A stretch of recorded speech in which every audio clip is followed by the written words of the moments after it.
Welcome to Snoozecast, a podcast designed to help you fall asleep.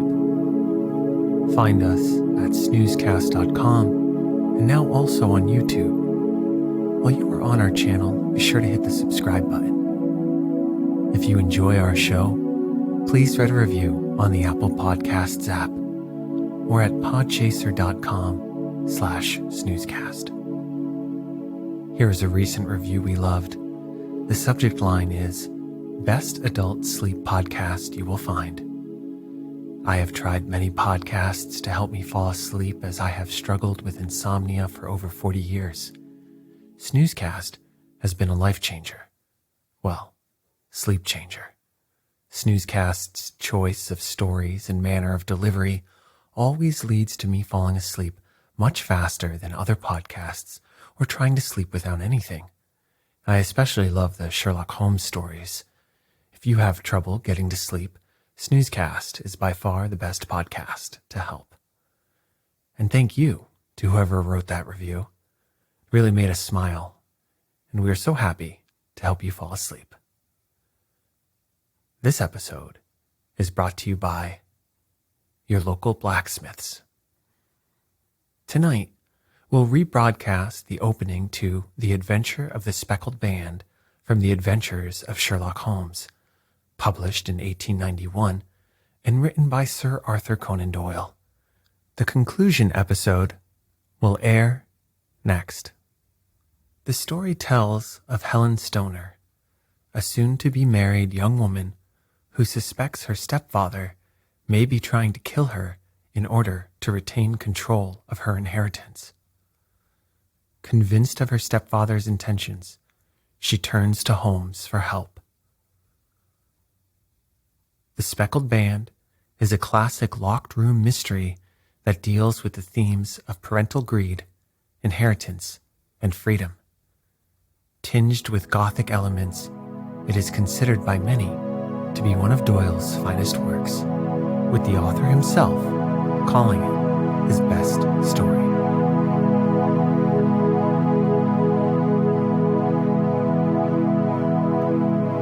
Let's get cozy. Close your eyes.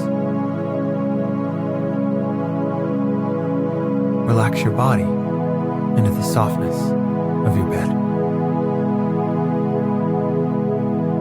Now, take a few deep breaths.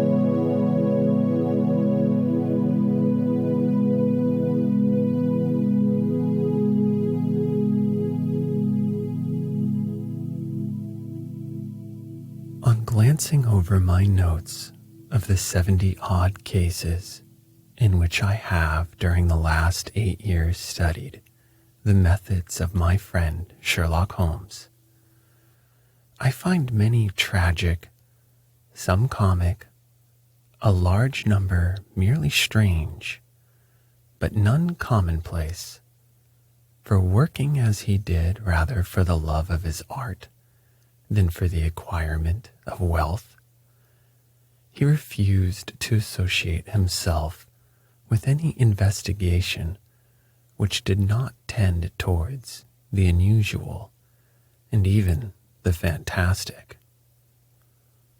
Of all these varied cases, however, I cannot recall any which presented more singular features than that which was associated with the well-known Surrey family of the Roylots. The events in question occurred in the early days of my association with Holmes, when we were sharing rooms as bachelors in Baker Street. It is possible that I might have placed them upon record before, but a promise of secrecy was made at the time, from which I have only been freed during the last month by the untimely death of the lady to whom the pledge was given. It is perhaps as well that the facts should now come to light, for I have reasons to know that there are widespread rumors as to the death of Dr. Grimsby Roylott, which tend to make the matter even more terrible than the truth. It was early in April in the year 83 that I woke one morning to find Sherlock Holmes standing, fully dressed, by the side of my bed. He was a late riser, as a rule, and as the clock on the mantelpiece showed me that it was only 7:15, I blinked up at him in some surprise and perhaps just a little resentment, for I myself regular in my habits. "Very sorry to knock you up, Watson," said he, "but it's the common lot this morning. Mr. Hudson has been knocked up," she retorted upon me, "and I on you." "What is it then? A fire?" "No, a client. It seems that a young lady has arrived in a considerable state of excitement, who insists upon seeing me. She is waiting now in the sitting room. Now, when young ladies wander about the metropolis at this hour of the morning and knock sleepy people up out of their beds, I presume that it is something very pressing which they have to communicate. Should it prove to be an interesting case, you would, I am sure, wish to follow it from the outset. I thought, at any rate, that I should call you and give you the chance." "My dear fellow, I would not miss it for anything." I had no keener pleasure than in following Holmes in his professional investigations, and in admiring the rapid deductions, as swift as intuitions, and yet always founded on a logical basis with which he unraveled the problems which were submitted to him. I rapidly threw on my clothes and was ready in a few minutes. A lady dressed in black and heavily veiled, who had been sitting in the window, rose as we entered. "Good morning, madam," said Holmes, with cheer. "My name is Sherlock Holmes. This is my intimate friend and associate, Dr. Watson, before whom you can speak as freely as before myself. I am glad to see that Mrs. Hudson has had the good sense to light the fire. Pray draw up to it, and I shall order you a cup of hot coffee, for I observe that you are shivering." "It is not cold which makes me shiver," said the woman in a low voice, changing her seat as requested. "What then?" "It is fear, Mr. Holmes. It is terror." She raised her veil as she spoke, and we could see that she was indeed in a pitiable state of agitation, her face all drawn and gray, with restless, frightened eyes like those of some hunted animal. Her features and figure were those of a woman of 30, but her hair was shot with premature gray, and her expression was wary and haggard. Sherlock Holmes ran her over with one of his quick, all-comprehensive glances. "You must not fear," said he soothingly, bending forward and patting her forearm. "We shall soon set matters right, I have no doubt. You have come in by train this morning, I see." "You know me, then?" "No, but I observed the second half of a return ticket in the palm of your left glove. You must have started early, and yet you had a good drive in a dog cart along heavy roads before you reached the station." The lady gave a violent start and stared in bewilderment at my companion. "There is no mystery, my dear madam," said he, smiling. "The left arm of your jacket is spattered with mud in no less than 7 places. The marks are perfectly fresh. There is no vehicle save a dog cart which throws up mud in that way, and then only when you sit on the left-hand side of the driver. Whatever your reasons may be, you are perfectly correct," said she. "I started from home before 6, reached Leatherhead at 20 past, and came in by the first train to Waterloo. Sir, I can stand this strain no longer. I shall go mad if it continues. I have no one to turn to, none, save only one who cares for me. And he, poor fellow, can be of little aid. I have heard of you, Mr. Holmes. I have heard of you from Mrs. Farintosh, whom you helped in the hour of her sore need. It was from her that I had your address. Oh, sir, do you not think that you could help me, and at least throw a little light through the dense darkness which surrounds me? At present, it is out of my power to reward you for your services, but in a month or 6 weeks, I shall be married, with the control of my own income, and then, at least, you shall not find me ungrateful." Holmes turned to his desk and, unlocking it, drew out a small case-book which he consulted. "Farintosh," said he. "Ah, yes, I recall the case. It was considered with an opal tiara. I think it was before your time, Watson.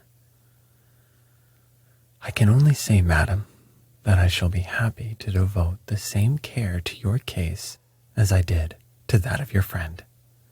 As to reward, my profession is its own reward, but you are at liberty to defray whatever expenses I may be put to at the time which suits you best. And now, I beg that you will lay before us everything that may help us in forming an opinion upon the matter." "Alas," replied our visitor, "the very horror of my situation lies in the fact that my fears are so vague, and my suspicions depend so entirely upon small points which might seem trivial to another, that even he to whom of all others I have a right to look for help and advice looks upon all that I tell him about it as the fancies of a nervous woman. He does not say so, but I can read it from his soothing answers and averted eyes. But I have heard, Mr. Holmes, that you can see deeply into the manifold wickedness of the human heart. You may advise me how to walk amid the dangers which encompass me." "I am all attention, madam. My name is Helen Stoner, and I am living with my stepfather, who is the last survivor of one of the oldest Saxon families in England, the Roylotts, on the western border of Surrey." Holmes nodded his head. "The name is familiar to me," said he. "The family was at one time among the richest in England, and the estates extended over the borders into Berkshire in the north and Hampshire in the west. In In the last century, however, 4 successive heirs were of a dissolute and wasteful disposition, and the family ruin was eventually completed by a gambler in the days of the Regency. Nothing was left save a few acres of ground and the 200-year-old house, which is itself crushed under a heavy mortgage. The last squire dragged out his existence there, living the horrible life of an aristocratic pauper. But his only son, my stepfather, seeing that he must adapt himself to the new conditions, obtained an advance from a relative, which enabled him to take a medical degree and went out to Calcutta, where, by his professional skill and his force of character, he established a large practice. In a fit of anger, however, caused by some robberies which had been perpetrated in the house, he beat his butler to death and narrowly escaped a capital sentence. As it was, he suffered a long term of imprisonment and afterwards returned to England a morose and disappointed man. When Dr. Roylott was in India, he married my mother, Mrs. Stoner, the young widow of Major General Stoner. My sister Julia and I were twins, and we were only 2 years old at the time of my mother's remarriage. She had a considerable sum of money, not less than £1,000 a year, and this she bequeathed to Dr. Roylott entirely while we resided with him, with a provision that a certain annual sum should be allowed to each of us in the event of our marriage. Shortly after our return to England, my mother died. She was killed 8 years ago in a railway accident near Crewe. Dr. Roylott then abandoned his attempt to establish himself in practice in London and took us to live with him in the old ancestral house at Stoke Moran. The money which my mother had left was enough for all our wants, and there seemed to be no obstacle to our happiness. But a terrible change came over our stepfather about this time. Instead of making friends and exchanging visits with our neighbors, who had at first been overjoyed to see a Roylott of Stoke back in the old family seat, he shut himself up in his house and seldom came out, save to indulge in ferocious quarrels with whoever might cross his path. Violence of temper approaching to mania has been hereditary in the men of the family, and in my stepfather's case, it had, I believe, been intensified by his long residence in the tropics.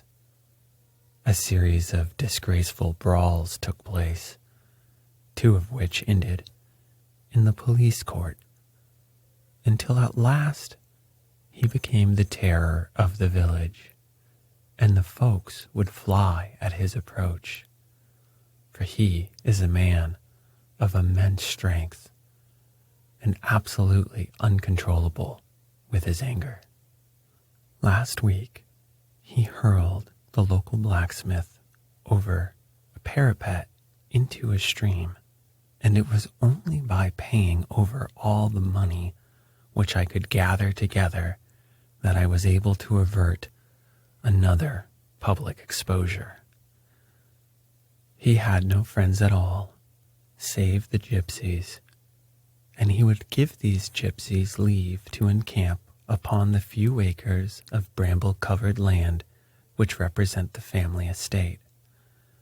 and would accept in return the hospitality of their tents, wandering away with them sometimes for weeks on end. He has a passion also for Indian animals, which are sent over to him by a correspondent, and he has at this moment a cheetah and a baboon, which wander freely over his grounds and are feared by the villagers almost as much as their master. You can imagine, from what I say, that my poor sister Julia and I had no great pleasure in our lives. No servant would stay with us, and for a long time we did all the work of the house. She was but 30 at the time of her death, and yet her hair had already begun to whiten, even as mine has. Your sister is dead, then? She died just 2 years ago, and it is of her death that I wish to speak to you. You can understand that, living the life which I have described, we were little likely to see anyone of our own age and position. We had, however, an aunt, my mother's maiden sister, Miss Honora Westvale, who lives near Harrow, and we were occasionally allowed to pay short visits at this lady's house. Julia went there at Christmas 2 years ago and met there a half-pay major of Marines to whom she became engaged. My stepfather learned of the engagement when my sister returned and offered no objection to the marriage.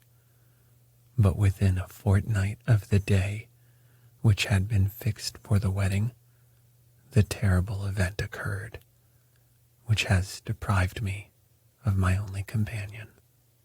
Sherlock Holmes had been leaning back in his chair with his eyes closed and his head sunk in a cushion, but he half opened his lids now and glanced across at his visitor. "Pray, be precise as to details," said he. "It is easy for me to be so, for every event of that dreadful time is seared into my memory. The manor house is, as I have already said, very old, and only one wing is now inhabited.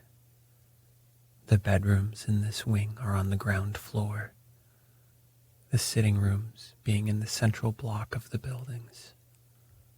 Of these bedrooms, the first is Dr. Roylott's, the second my sister's, and the third my own. There is no communication between them, but they all open out into the same corridor.